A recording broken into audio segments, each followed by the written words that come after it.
Today, I'm going to explain a war thriller movie called 13 Minutes. Spoilers ahead. Watch out and take care.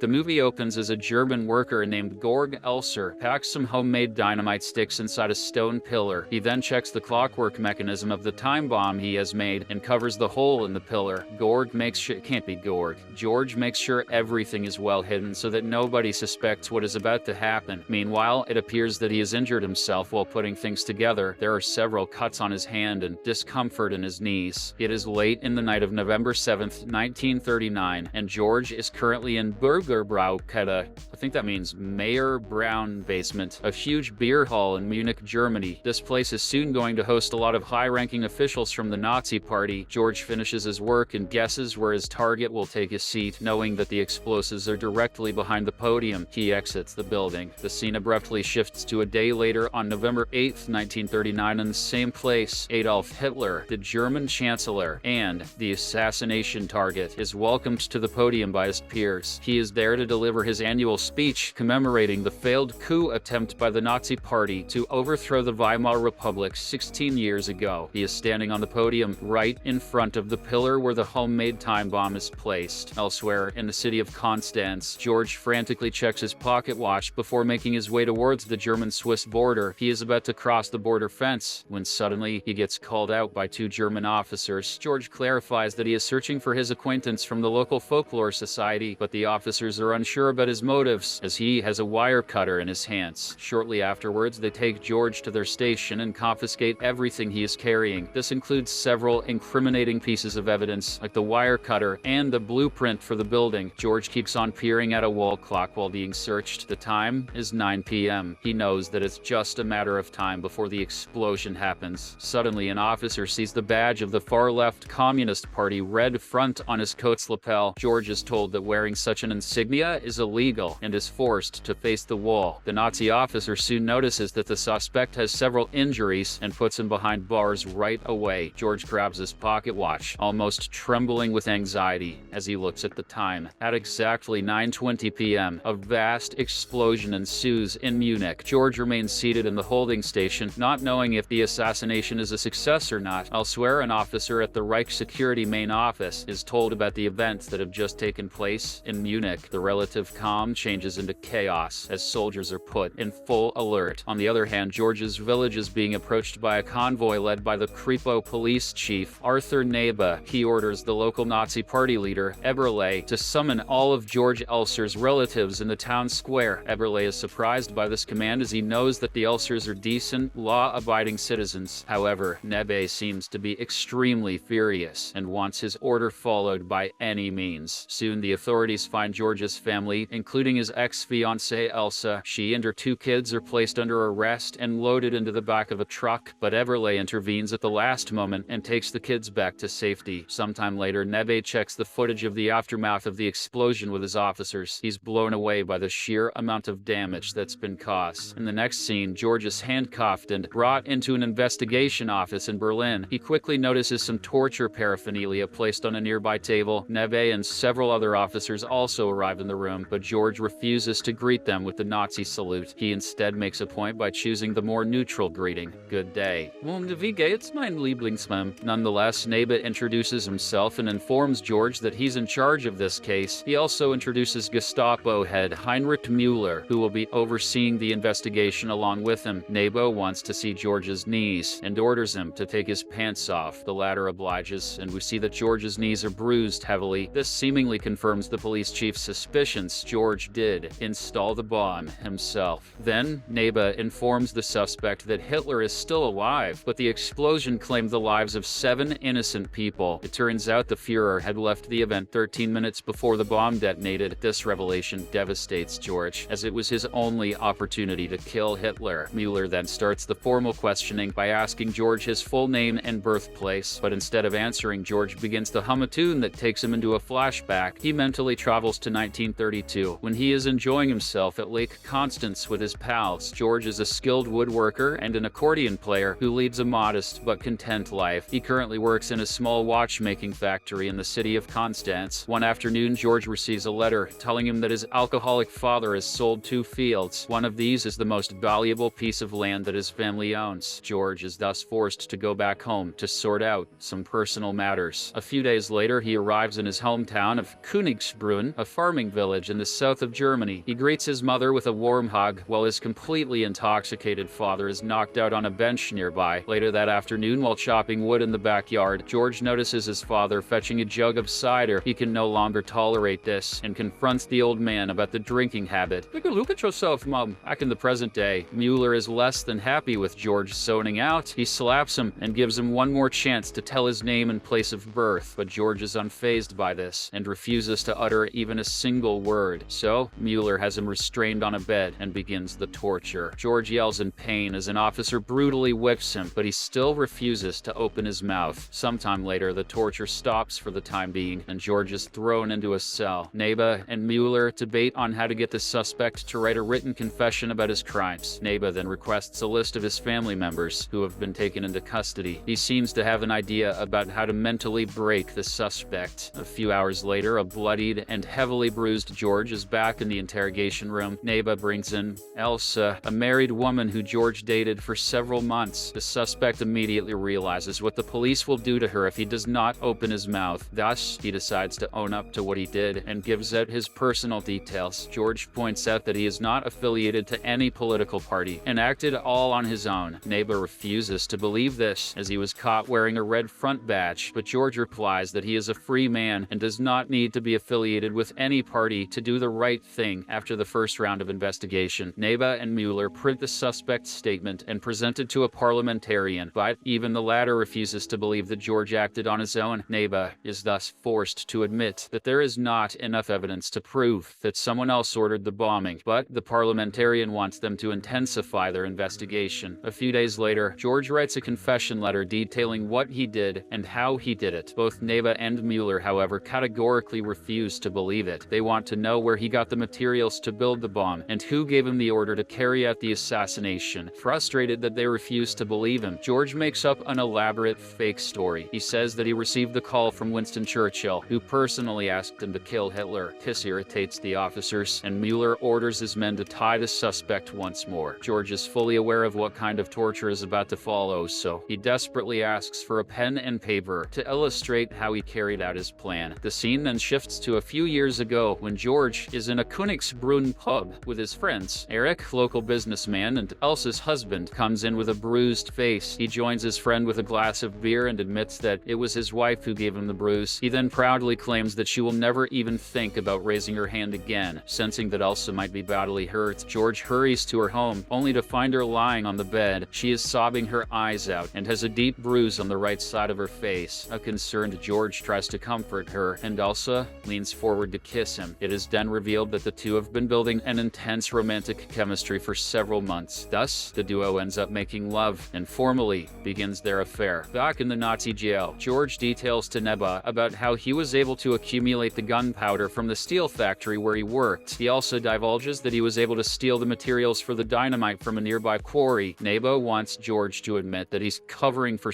someone else, but the latter is very firm that he acted alone. To prove his point, George shows how he made 2 clockworks and a detonator that ultimately triggered the explosion. As the intense questioning and torture goes on, George also dips in and out of his memories. One beautiful afternoon, while they are out on a picnic, Elsa reveals that she is pregnant, but she isn't quite sure if the baby belongs to George or her abusive alcoholic husband Eric. "It'll be easy, honey. We'll just wait and see if the baby looks like a piece of shit." On the other hand, the Nazi propaganda is slowly beginning to poison the hearts and minds of people in rural Germany. There are Nazi party members everywhere, and anyone who dissents is thrown in jail. George and his friend Joseph, who is a member of the Red Front opposition party, regularly listen to Soviet news on their radio. They find out that Hitler recently ordered the bombing of a Spanish town, killing 260 innocent civilians. This infuriates George, and he wants to put a stop to it, but he soon learns that Hitler is planning to attack Poland. Things also begin to go downhill in his personal life when Eric catches George making out with his wife. At this point in time, George is renting in the basement of Eric's home and regularly making love with Elsa. An infuriated Eric then throws his wife to the floor and brutally kicks her pregnant belly, but George responds strongly by grabbing a knife and threatening to kill the alcoholic husband if he doesn't stop. Weeks pass by, and while there is turmoil in his personal life, George begins to plan how to carry out the assassination. He collects news articles that show Hitler giving speeches every year at the Braukerbräukeller in Munich. Behind the podium is a giant Nazi party flag covering a solid pillar. George heads to Munich, waits until the venue is empty, and sneaks inside the hall. He goes behind the stage to get an accurate dimension of the pillar that would be required to carry out his plan. Back in the interrogation room, George expresses his disgust about Hitler and his policies. Salaries are low, protesters are sent to concentration camps, and Jews are being discriminated against because of their faith. George adds that there will be consequences to what Hitler is doing, and it will lead to Germany's downfall. Following this latest round of questioning, his typewritten confession is finalized. Neva is now convinced that George was on his own when the attack was executed, but Mueller still believes there is a huge conspiracy behind the attack. All the two are discussing their next move. George begs a secretary to send a message to Elsa and his family. He also wants to send condolences to the family of people who got killed in the explosion. The secretary then hands Elsa's photo to George and asks him not to tell anybody that he got it from her. Upon seeing the photo, George goes into a flashback to the time when Elsa gives birth to their son. She even names the baby George and is ready to divorce her abusive husband. However, this doesn't stop George from his determination to carry out his plan. He keeps honing his skill to perfect the execution of the bombing. For a trial run, he puts a replica bomb on a tree in a remote area. The explosion is massive and blows the entire tree to smithereens. Ich bin zum Tod geboten, zum Zerstörer der Welten. Back in the present, the parliamentarian storms into the interrogation room and slams George's face on the table repeatedly after hearing what he said about their leader, Hitler. We also get to see that Neva is now starting to question the motives of the Nazi Party superiors, but does not dare to act on it. The parliamentarian then instructs Neva and Mueller to do whatever it takes to find out whom George got the order from. With the mounting pressure, George is tied down and given the secret hallucinogen, Pervitin. The officers then ask a sedated George who ordered the bombings, but the latter once again repeats his statement. Sometime later, George awakens from his hallucination and decides to change his tone. He acknowledges that he now wants to right his mistakes and reintegrate into the German community. George says that the assassination was unsuccessful purely because his motives were not correct. After this statement, he is taken to the concentration camp in Dachau. 5 years later, Neva is sentenced to death for his part in an assassination attempt to kill Hitler. He is executed by means of hanging in the Dachau concentration camp. George learns about the fate of Neva from Franz, a disabled prison guard. George is surprised, but also wants to know where Elsa is, as he believes that she might still be alive somewhere. Although empathetic, Franz knows that there's nothing he can do about it. He simply gives George some music sheets to play on his zither, a musical instrument, as a token of appreciation. As the film closes, George is told by Franz that 100,000 people perished in a single night after England destroyed one of their cities. George regrets it, since he knows that if his strategy had succeeded, this could have been avoided. He is seen taken out of his cell by more guards, and Mueller gives the order for his execution.